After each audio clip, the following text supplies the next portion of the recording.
Ayan, magandang araw mga ka-construct. So, nandito tayo ngayon sa nagawa kong project na ceiling.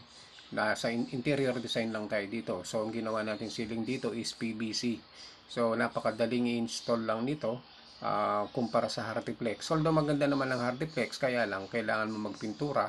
So, liha lahat ipipinis mo talaga. Unlike nito, talagang yung finish ng PVC is napakaganda.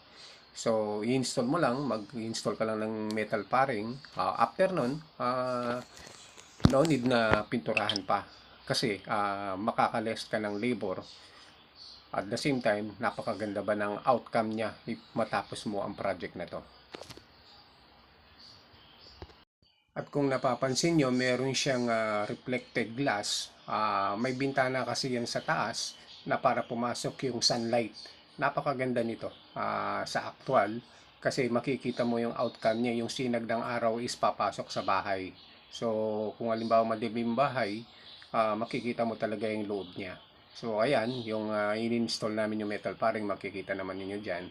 O, yun mga guys, kung gusto ninyong magpagawa, mag-comment lang kayo sa baba para kayo makontak. Salamat!